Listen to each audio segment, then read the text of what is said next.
បងប្អូនចំសាយកសបកជាកម្មចំហុយនៅក្នុងផ្លែសេរីដែលខ្ញុំចេះមើលខ្ញុំបានធ្វើឲ្យម៉ាក់ប៉ាខ្ញុំសាយគាត់ថាឆ្ងាញ់ហើយនេះល្អសម្រាប់សុខភាពដូចមនុស្សចាស់មនុស្សអីចឹងទៀតណាយើងធ្វើបែបធម្មជាតិទៀតទៅគឺតំណងមែនតើបងប្អូនហើយរបៀបធ្វើគឺស្រួលទៀតស្រាប់គ្រឿងផ្សំថ្ងៃនេះខ្ញុំមានផ្លែសេរីចំនួន1គីឡូសបកជាកម្មដែលខ្ញុំបានត្រាំទឹករីកហៅសាច់សេរីពុត្រាក្របមៀនគ្រាប់គុយជីហើយនឹងស្ករក្រាមគឺយើងចង់ដាក់ក្បាលអត់ក្បាលផ្លែសេរីគឺបងប្អូនត្រូវខោងវាឲ្យដូចជារៀងចានអញ្ចឹងប៉ុន្តែកុំឲ្យស្ដាងពេកព្រោះកាលណាតាវាឆ្អិនពេកទៅវាទន់វាអាចនឹងធ្លាយ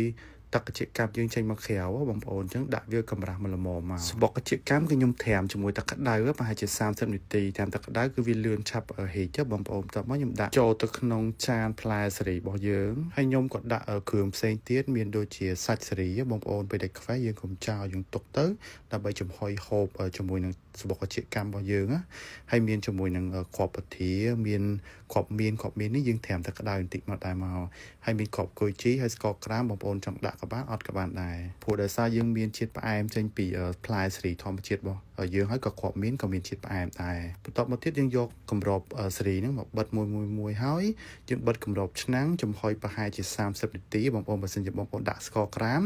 យើងត្រួតពិនិត្យមើលណាបើសិនជាវាអត់តលាយស្ករក្រាមទេអាចចំហុយបន្ថែមទៀតតតែលាយព្រោះដោយសារតែស្ករក្រាមយើងគឺដុំអញ្ចឹងណាអាចដាក់ពីក្រោមក៏បានដែរឥឡូវសបកជាកម្មចំហុយក្នុងផ្លែសេរីរបស់ខ្ញុំឆ្អិនណាបងប្អូនខ្ញុំយកទៅឲ្យម៉ាក់ប៉ាបងប្អូនកូនក្មួយខ្ញុំ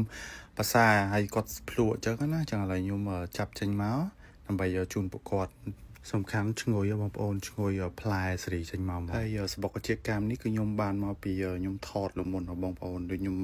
បានបញ្ជាក់ក្នុងវីដេអូខ្ញុំថាខ្ញុំដកទុក2ទុកពេលតនេខ្ញុំយកទៅធ្វើជូនម៉ាក់ប៉ាខ្ញុំហូបចឹងណាខ្ញុំបានពីខាងបងចំបៃទៅជាកម្មខ្មែរបើមិនសិនជាបងប្អូនចង់បានសបកជាកម្មឬមួយក៏ទឹកជាកម្មដែលចំអិនហើយស្រាប់បងប្អូនអាចតាក់ទងទៅពេកគាត់បានហើយសបកជាកម្ម2សបកដាក់បានច្រើនផ្លែសេរីណាផ្លែសេរី1គីឡូខ្ញុំប្រើអស់តែសបកជាកម្មប្រហែលពាក់កណ្ដាលថាមួយចុះហើយនៅសល់ត្រាំផ្សេងទៀតហ្នឹងខ្ញុំទុកឲ្យម៉ាក់ខ្ញុំទុកចំហុយហូបបន្ថែមទៀតអញ្ចឹងណាបែបគាត់ប៉ាត់មិនទៅសាប្អូនឯងហ្នឹងខ្លាចមែនតាវាសាដាក់ទឹកមិនចាំគេសាដាក់ឆ្ងាញ់ជាតិហ្មងហើយខ្ញុំទៅធ្វើជូនពួកគាត់ហ្នឹងគឺចំថ្ងៃចូលឆ្នាំថ្ងៃចុងក្រោយអញ្ចឹងយើងក៏ស្រង់ព្រះរូបម៉ាក់ប៉ាបងប្អូនកូនក្មួយកក់សក់កក់អីឆ្នាំថ្មីសេរីសួស្តីជ័យមង្គលអញ្ចឹងណាអញ្ចឹងបើសិនជាបងប្អូនឃើញវីដេអូនេះក៏សូមជូនពរឆ្នាំថ្មីបងប្អូនមកស៊ីមានបានធ្វើដំណើរមកណាមានសុខសុខភាពពេលមកពីសុខពីអីវិញអញ្ចឹង